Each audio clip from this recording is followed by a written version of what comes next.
What's up, everybody? Today we are diving into the Crux from Lagrange Haptics. This is a really kind of special occasion fidget because it's brought to us by one of the members of the group, of the Facebook groups, who didn't have experience doing this, just loved fidgets, and started to kind of prototype his own, and ended up with this, and released it. So it's kind of cool to see something come to fruition when you've kind of walked through the steps with them and talked about different variations or ideas, and really see kind of what comes out of it. So super cool. Very proud of the gentleman involved, and let's dive in. First off, for a startup, just out of the gate, first time fidget creation from somebody, this is awesome packaging.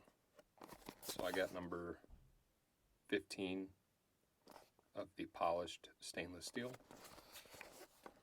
So you've got the Crux logo on the side, the Lagrange Haptics logo kind of overlapping on the box. There's their name. Then you open it up and it's even better. So it's got this kind of foam padding on top. Now this isn't going to look brand new. You'd have to watch my unboxing ASMR video if you want to see that. I've been using this extensively for the past 24 hours or so. So you're going to see some kind of wear and tear, and we're going to talk about that. And look at how cool this is. So if you pull this little piece out, it comes with its own really nice stand. So that's really cool, and I think there's two little epoxy magnets there in the bottom so that it holds it in there. You can stand it upright to display it, but it's just kind of this vortex looking pattern. So that's how it comes. You take it out. There's the inside. It's really cool. Really, really solid work, and really just high quality, I guess. You can see that they used that same, like an epoxy resin, to mount that in there, so that's not going to come out. It's not just tape. But it's always easy to get out of the container again, and then it comes with a little Lagrange Haptics sticker, which is super subtle, just kind of cool. It's just like this little etched look to it into a kind of steely looking sticker. So here she is. Yeah, she just came yesterday. I know I'm saying she, I don't know. So, what are my thoughts? Mike was kind enough to share this with me. Sorry, really quick. You can see the Crux logo there. Number 15. Okay, so, and then the Lagrange logo on top. Mike was nice enough to send this to me, and so I had already gotten my hands on it, so this isn't like right out of the box first thoughts. He sent this to me back in the winter to try out, give him some feedback, and let him know if there's anything that I thought could be improved. Really, as it stood, it's just a super solid piece. It's 3 pieces, and I love it, by the way. We're going to talk a little bit about some of the kind of reservations people had about it being a skill toy, whether that's accurate or not. But so I got the SS polished. You can see those wear lines, and I might stop this video at some point because somebody had brought up, like, what if you put tape on there, and how does that affect play? So we are going to look at that because that might help your decision. But yeah, I mean, it's neat when you take it out and it's brand new and shiny, but it's going to be kind of cool to see some of that kind of wear and tear and just how used it gets. So you've got the main base, and Mike and I laugh because I'm taking that off for a specific reason. We were saying that even just that is really nice. It's not a fidget, but like just having something that fits so perfectly right there and like holding it, it just feels really good. So that's kind of cool. Also, these magnets are coated in like an epoxy resin, so some people were a little concerned about the exposed magnets, but they're not technically exposed. So they've all been like UV lit, so it's hardened epoxy resin. You're not going to get those out.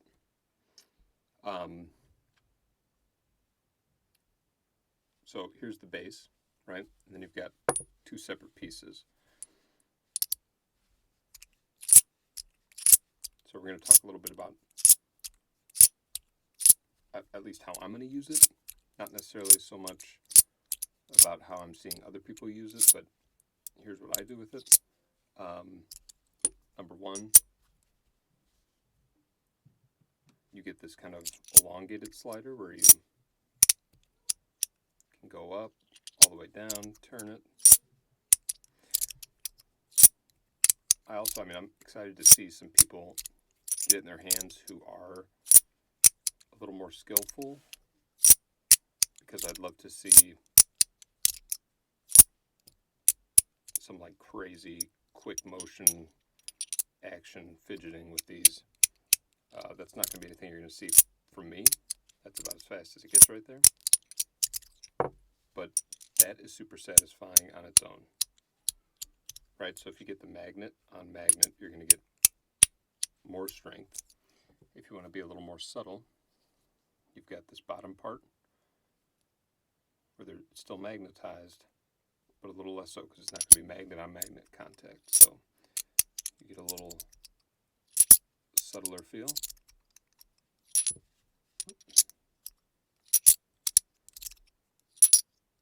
Right, so you can do that drop down where it goes down a little further. It's hard to look at the camera and do that.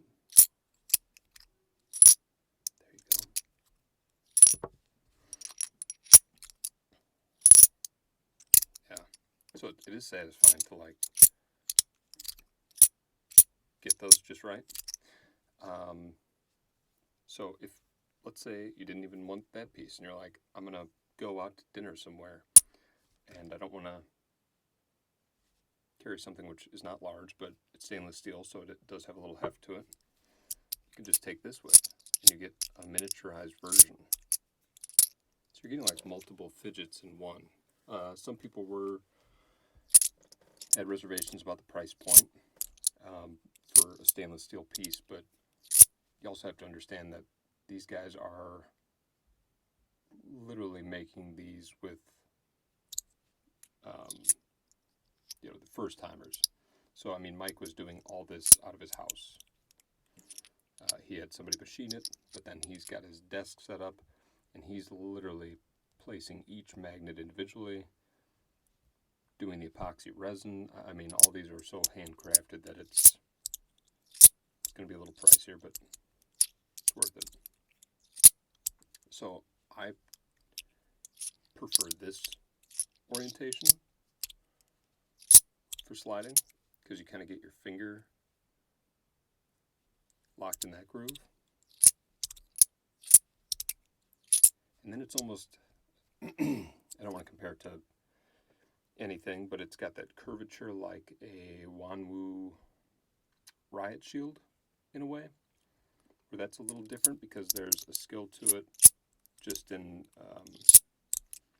the laddering aspect, So you get that down pretty quick.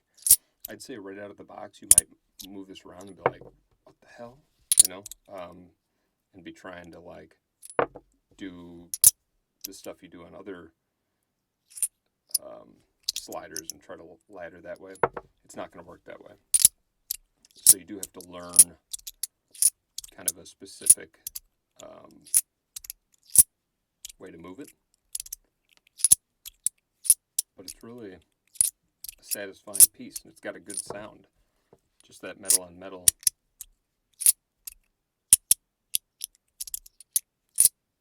Clank. So these parts are really satisfying to like get your thumb into that. So now let's put it all together. Hold on. First, let's talk about the wear on the plates. So you can see I think there's satin and then there's polished. So satin would be like a sandblasted, I guess, which is what I used first. And even that has some different kind of sound and feel to it. I went polished on this. So you can see the wear there.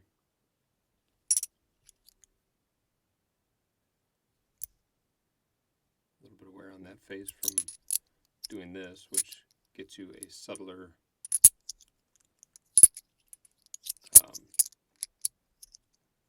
slide experience, almost like muted.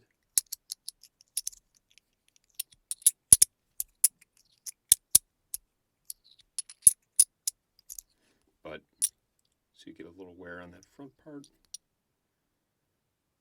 a little bit of wear on the back. You know, so it's going to happen if you get the polished one, for sure.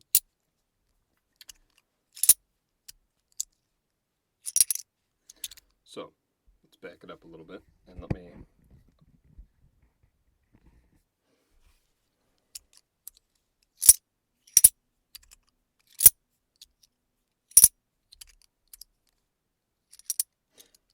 I don't know why this thing reminded me of the statue outside of the Beetlejuice house. You're going to have to look it up. I did search to try to, thought about putting it in the video. It didn't look like how I remembered. Plus, the first thing I saw when I searched Beetlejuice statue was that guy from Howard Stern. A little gold statue of him, which I did not want to see. So you can do a clicker. You can get it up, go underneath.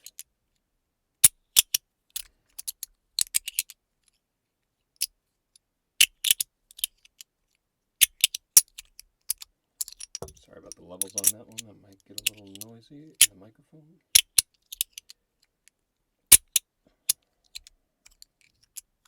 But yeah, I mean, so the way I look at it is, this is an out of the house fidget right here.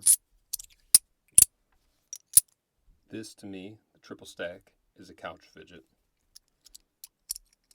So I'll sit on the couch and do this stuff, but I'm probably not going to bring all 3 stacks out of the house unless I'm like bringing it out and I'm going to my car, which I do sometimes. I bring multiple fidgets and then I'll go out to my car and swap them out if my mood is changing during a party or something.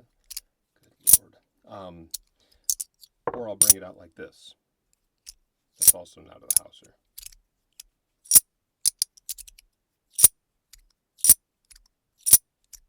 The only reason being you're getting that magnet on magnet in both those cases, so I feel a little more secure with that. If I'm going triple stack, it makes me worried. I don't want to get it dinged up. So the slide is really nice. I mean, you do feel like the bump, bump, bump of the magnets going over each other, but they've smoothed that resin out very nicely.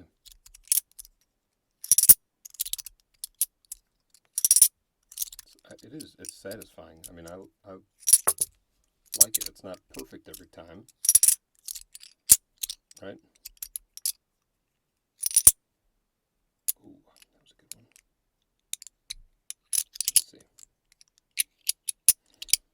The other thing is, I mean, these edges, you can't really make them much thinner than that, or they're going to stab your finger while you're using them. But so you got to be a little forceful to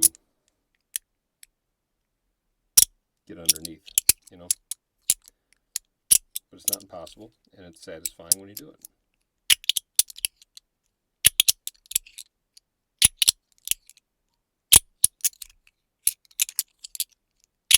And you just kind of learn how to maneuver.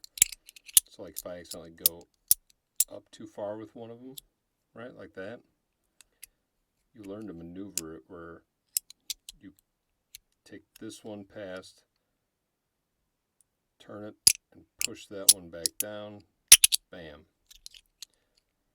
So you just got to really kind of like find the rhythm with it. But it's awesome.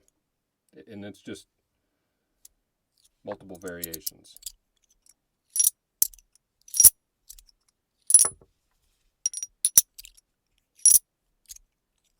So you can take it all the way from the top down to the bottom, which is cool. This one, when you flip it down, it's not going to go down as far because you got magnet on magnet. So you just try the different variations. Oh, I did do it that time. That was an accident. Yeah. Just an incredible feeling in the hand.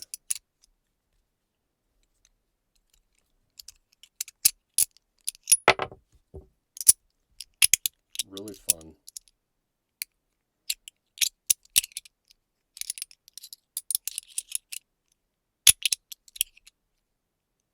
I know Dan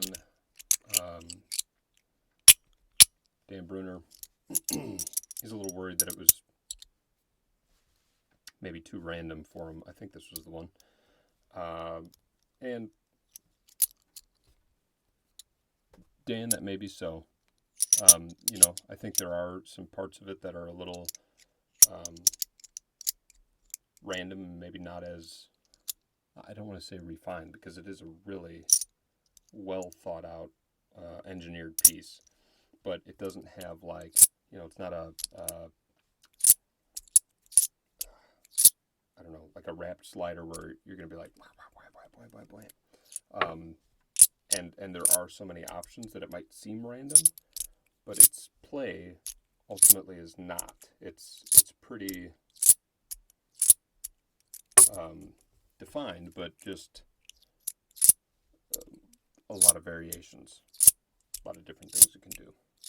So ultimately, I'm not going to keep ranting, but or I guess this would be raving. I'm into it. Don't be scared. That's the crux, but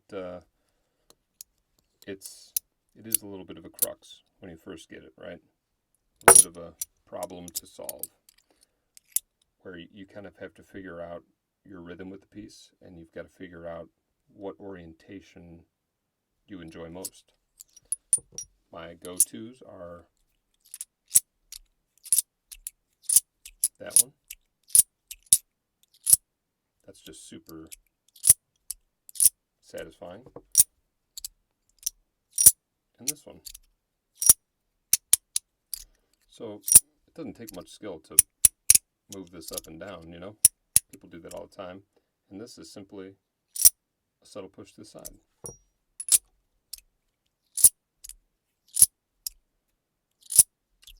So I'm sure we'll see some things come through that do require some skill. Might be fun to learn. Oh, this move's also fun. The cradle. I love that. Just kind of rocking it back and forth. And the magnetic part always connects it back to the middle.